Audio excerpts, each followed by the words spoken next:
Okay, the next chapter that I'm going to read to you is called Friends, age 10. And there's a picture of Joey, me, Andy Hunt, Steve Fishman, and Jimmy.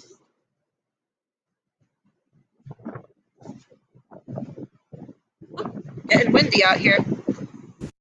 Hunt lived next door. I loved the way his eyes crinkled up when he heard something funny. When Andy laughed, the whole world lit up, like the sun coming from behind a cloud. His black hair hung straight down, and he'd shake water out of it like a wet dog after we went swimming. Every day I knocked on his back door or he knocked on mine. If he wasn't home, I'd wait for him outside, and it seemed like forever until the Hunt's car finally pulled into the driveway and Andy ran over to play. Steve Fishman lived on a small farm that was visible from our house.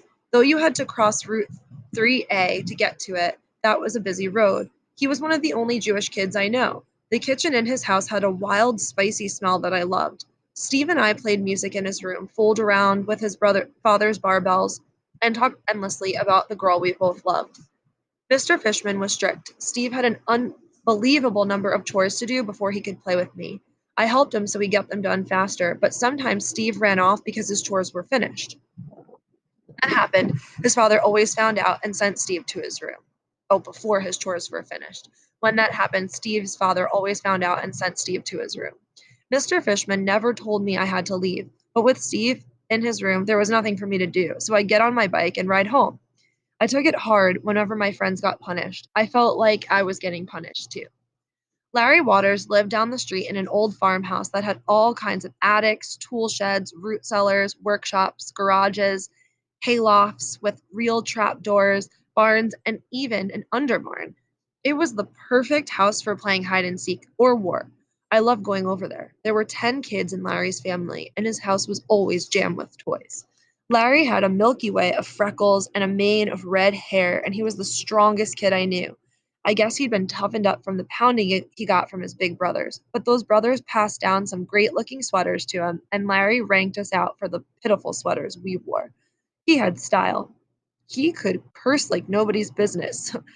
When his mouth when he opened his mouth, a fantastic flood of swears would come spilling out. I don't mean one or two, I mean a whole stream of interconnected curses. And Larry was funny too. One of the commercials on TV had a jingle that went like this: My advice, sir, get de-icer. Larry preferred to sing the song this way: My advice, sir, treat my friends nicer, or you'll get a big fat lip.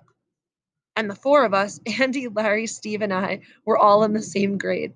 We called ourselves the Four Stooges. When my brother Jimmy and I spent most of the time in the woods climbing trees, exploring, looking for stuff. With my friends, I spent more time inside, talking and trying to crack open great mysteries: death, God, girls. One day we talked about kissing. Thing is, you don't just kiss her quick and then it's over, Larry said. Yeah, Andy agreed. What would you know? Larry shot back.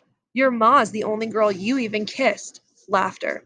Kissing takes a long time, Larry continued. One kiss might last 5, 10 minutes.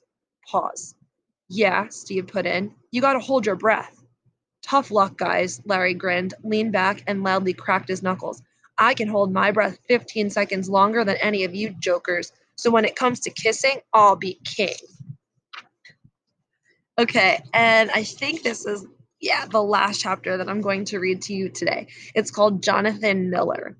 And okay, there's a picture of Bobby at Wrexham Beach. Andy, Steve, and Larry were my best friends, but in some ways, my closest best friend was a boy named Jonathan Miller. I met him one summer day at Hummerock Beach. We spent no more than 5 hours together, but I've never forgotten him. I spotted him standing on one foot at the shore. I found some snoo. I realized he was talking to me. What's snoo? I asked. I don't know, he replied, grinning. What's new with you? I stared, not sure whether to laugh with him or at him. Look at that, he pointed at three little kids trying to dig a wall to protect the sandcastle. The tide was coming in fast, and the castle was in big trouble. He gave me a disgusted look. They're doing it all wrong. You need to dig a ditch, a real big one. Yeah, like a moat, I agreed, with a wall behind it. We jumped in to help the little kids. I started making a big sand wall as the first line of defense while Jonathan raced around the beach, gathering seaweed and pieces of driftwood to reinforce the wall. My brother Jimmy and two other kids came over to help, all of us digging like crazy. Waves kept attacking and we kept fighting them off. We managed to protect the castle for another half an hour until a big wave finally flattened it. Jonathan was from Oregon and was visiting his grandparents. Right away, I loved him the way that you love a best friend. I loved the funny faces he made while telling a stupid joke.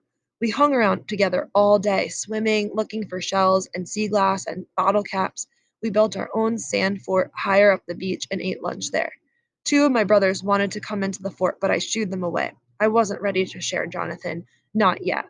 I wished I'd brought something of mine to give to him, the inside of a golf ball, an arrowhead, my shark tooth fossil, but I'd come to the beach with nothing. We could be blood brothers, I said. We need a knife or a sharp shell, and then we have to cut our fingers so the blood can run together. We don't need to, Jonathan said, leaning back in the fort.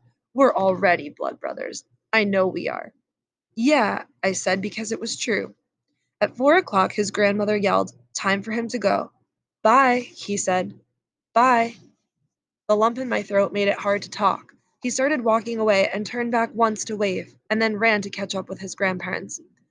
I never saw him again, but whenever anybody mentions Oregon, I always think of Jonathan. All right, guys, have a good rest of your day.